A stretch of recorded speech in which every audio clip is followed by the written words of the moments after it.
Alright, welcome, Jensen Vars here. In this session 0 world building part, we're gonna refine from the previous video what we did in world building's point of view of where this game is gonna take part of. So, the Veil gives me this setting playbook to start with. I'm gonna work on it, gonna answer the questions together with you. I thought about a few things in between, but essentially we're gonna go through this area. For the game location, I already had generated the city region. It's called Veridia. It's a large city or multiple downtowns, let's say, in a piece of mountain place with water bodies inside. Futuristic, a bit grim, a bit crowded, probably with these huge skyscrapers. And our characters are gonna begin somewhere outside the downtown, probably, because as we said, the honor-bound Aitana, she works in a sanctuary that's not connected to the Veil, right? And what is this Veil? Let's reread it here. It says, lifting the veil. It assumes that the protagonists are living in a world that is completely and always immersed in a mixed or hybrid reality. This reality intermingles with the real physical world and the digital. This mixed reality means that the characters are in the setting can never be sure if their what seeing is altered by the Veil or if it's even real at all, as it could exist purely in the Veil. The Veil is an information and database depository. It's like the internet of today. The Veil is made possible because most characters in the setting, if not everyone in the fiction, have neurochips that are installed on their person, are person-machine interfaces, and are always running by default. So I definitely don't want to run this kind of game where my characters are shadow runners and they are just simply going by on their lives with fake IDs and escaping the Veil. It's like, no, I want to make the Veil part of this game. Even the protagonist cannot escape so easily this interface of hybrid reality.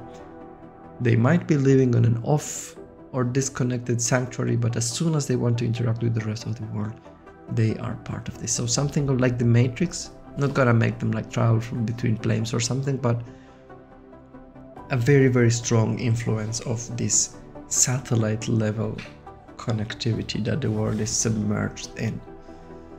I'm gonna assume this is an overpopulated ground area. The next is like, what are cybernetics considered? I rolled this dice here and I took, I rolled a 5, I remember, and took fashionable, so cybernetics are easy to find around, varying levels of quality. Mostly probably all of them are like crappy, but the more you pay, the better you get. Regime, government or bureaucracy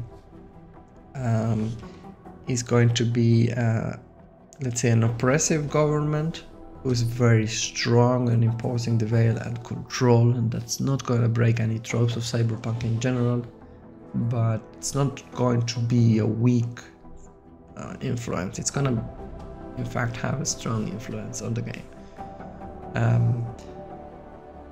And it's probably firmly in power, newly established, in despair, or let me roll a d4 for this. That's a 2. It's in disrepair. In disrepair, that's a weird word. I guess it's figuring things out, or building up.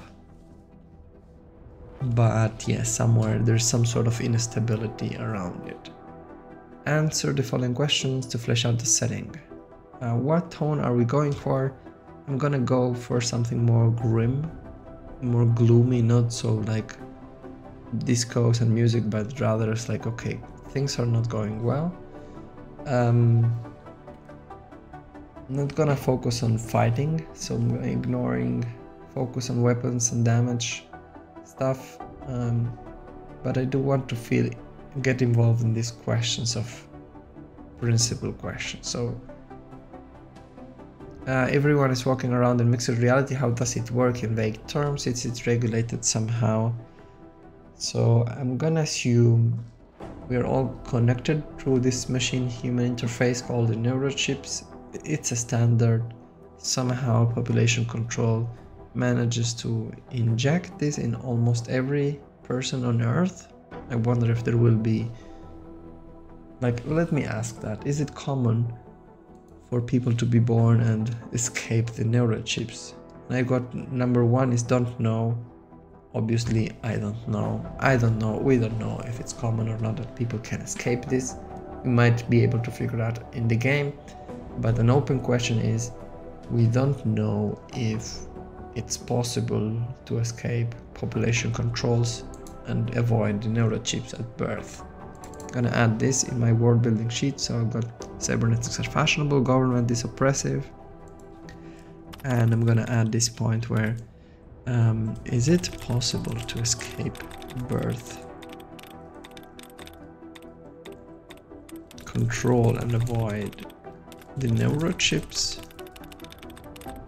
That is indeed an open question. So I'm not gonna answer it, but I'm gonna leave it there. I also remember rolling dice on this next option, controlled by hive mind. So the government is not controlled by like typical people, it's rather a mix between AI and governmental power. So I took these notes in my world building. I've got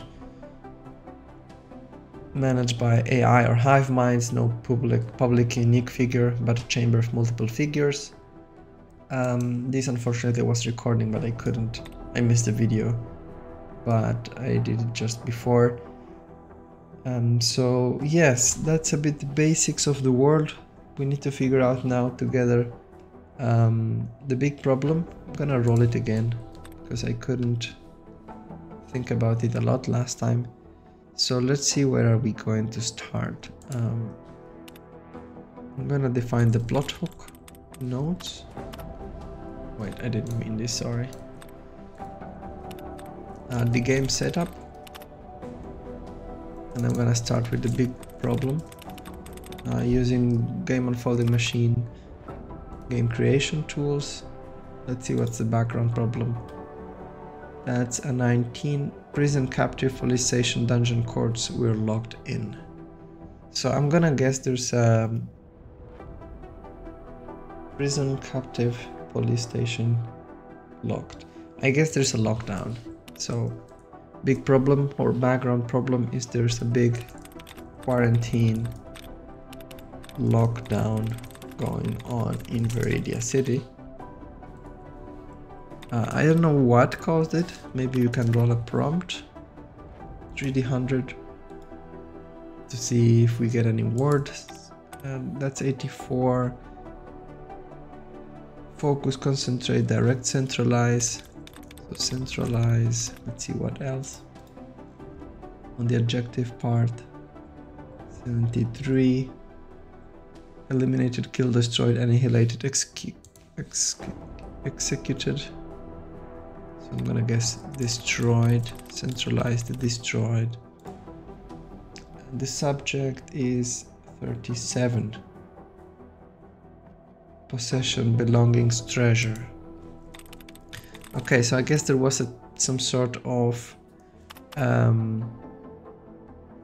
strike or an attack or an assault that took something very important from this government. And this is an AI government, so maybe there was a very strong hack. This is what this inspired me. The centralized, the central system of this government, the central system of the AI government has been recently hacked or attacked, and this triggered a full lockdown until the resolution. So I'm gonna ask one question. Is it known who did this? And we've got 6 and a 9. That means no, we don't know. And 9 is unless. So we don't, like, it's not known who conducted this attack unless we are part of the attack itself. Maybe the characters belong to a faction that's attacking them. Are we? It's a good question. So are we part of the attacking of the system? That's a 1 and a 5. We don't know. Of course we don't know. And oops, what's going on? Never mind. 1 and a 5 is don't know, period. So we don't know if our factions are the ones that conducted this attack. Factions mean this obligation order from PbtA, so PbtA belongs to this sanctuary. As I told you earlier, she's part of a sanctuary that's completely out of the veil somehow. At least like a bubble of isolation from the veil, where she lives in. She lives offline, let's say.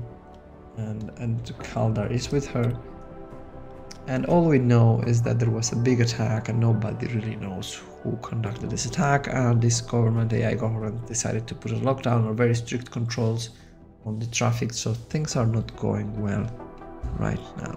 Let's move on and go with the plot hook.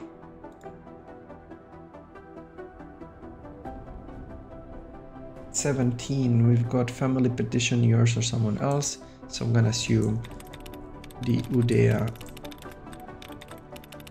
Udayan order is asking for something. That's her family after all. The mission is gonna be 13, protect a group in a disadvantage.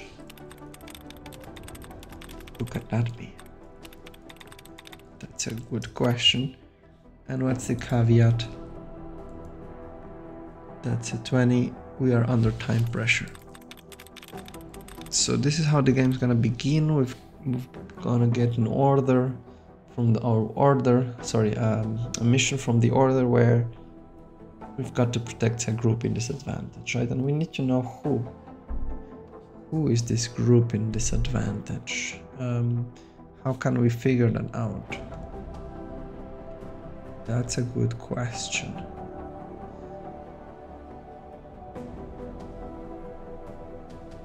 Is it a group targeted by the government? That's 7 and 1, that means yes, possibly. So possibly a group targeted by the government.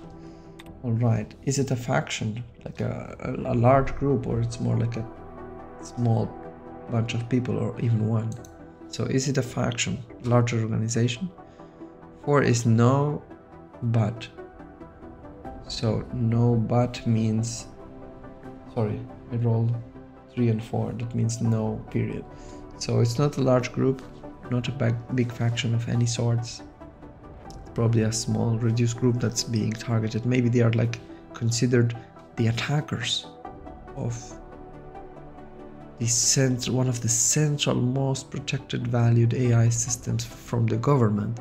So it's like called this bunch of, let's say, terrorists who attacked, or like one of these candidates. Maybe they are accused of doing that, maybe they didn't do it, right? So it's a group in a disadvantage. Maybe they are like innocent, but they're still being targeted. Why does it matter for the characters? So of course Aitana, it can be a word, she's got a promise. Maybe these are people who have an obligation, or the order has an obligation on these people to help them. But why Kaldar cares? I need to make this personal, right? And I'm assuming maybe they know something about the iconoclasts, or is it just a job? So maybe it's just a job. Let's ask, is it just a job? Doesn't have to be super special. That's a 2 and a 9. No, and a 9 and 2. So it's yes, it's just a job for now. So it is still open. There might be ties to these people. What makes them special, right? Maybe we need to go to character generation or faction generation. Since this is a group, what's their focus? The focus of this group is redemption. They live for forgiveness of their souls and others. So they're definitely group to protect. A a group of people targeted by the government who just seek for redemption. So maybe they are also spiritualistic people.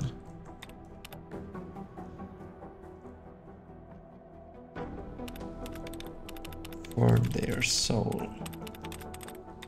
Maybe they are related to the kinmen from Aitana, right? Close to her. Do they have a personal connection to Aitana? That's a 4 and a 9. That is no, unless. No, unless someone in that group could be as much as connected to Aitana, but not as a general fact. All right. What about the order of Aitana, right? The ones who give these orders to Aitana. And this I rolled also outside. I've got a surplus, which is diversity and culture integration. They are welcome and they are a sanctuary. This I rolled on the faction generator. The driving focus is revolution, to break the veil, to tell the truth, to smash the fiction, to wake up. So this is the goal behind the PbtA order.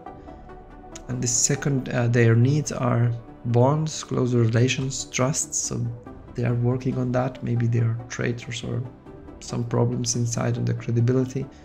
And their other need was trade, business. They are like kind of locked down. They are not getting supplies lately. There's a bit of lack of food and technology. That they need to run this Aitana's order, the PbtA. Kaldar, we've got an issue there. He's there, but we need something else for him, right? We know he's being pursued by the icon class. These are dangerous demons, dangerous beings that are under his hunt. But other than that, why is he involved with the order? I need a reason. Maybe Aitana helped him somehow and he owns her. Or let's roll for a general prompt. Maybe we get something, an idea for this question. 23. Offer, give, provide, present, grant, trust. And 73. Elimination, assassination, killing, dagger, target. So I think the order of the PbtAs, since they are outside of the veil, they can work or help Kaldar figuring out where these demons come from. So they have a promise and he's working with them because they offer him protection and sanctuary from the demons, but at the same time they offer a headquarters from where he could prepare himself for the icon class. So he's, let's say, personally attached to this PbtA order where we are beginning in, because there is an opportunity for him to plan his work. And he has this cyber tome with him, which holds the secrets of the icon class. The contents could destroy them eventually. So it's his research headquarters, and somehow this situation now where the order is asking them to go and protect these people is just but a job for him right now, but we'll never know. So with that, I'm gonna wrap up the world building section.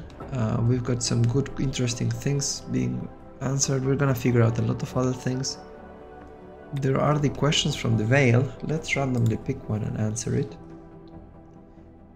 That's from the game itself. Number 13 is 1, 2, 3, 4, 5, 6, 7, 8, 9, 10, 11, 13. What comes from our need to create things that look like us? Model us. What's the genesis for this? This is a big question. Maybe I will add it.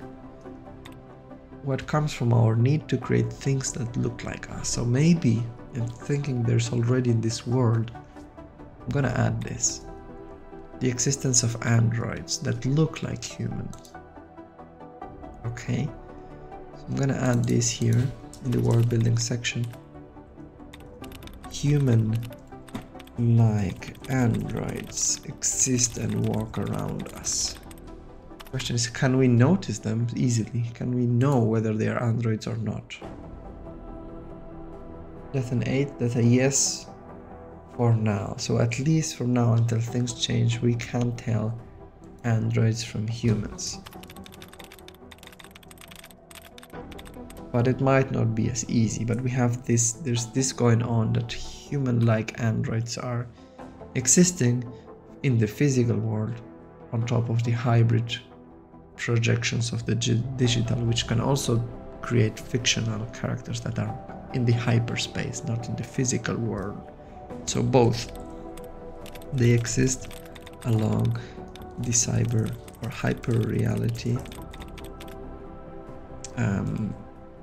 personas or avatars. That's a bit of a... And then let's pick up one world building question from my Prompty question to wrap up this video.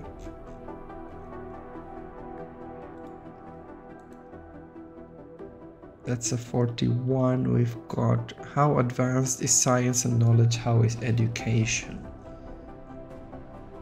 That's a good question. I guess education is...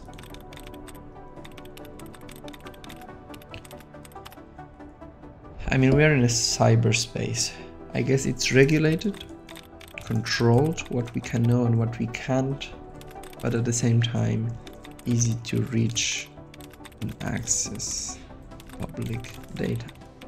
With that said, I'm gonna wrap this up, the world building session, and we're gonna start session number 1 in the next video. Thank you and bye bye. If you like it or you do this differently, please leave a comment below. Take care.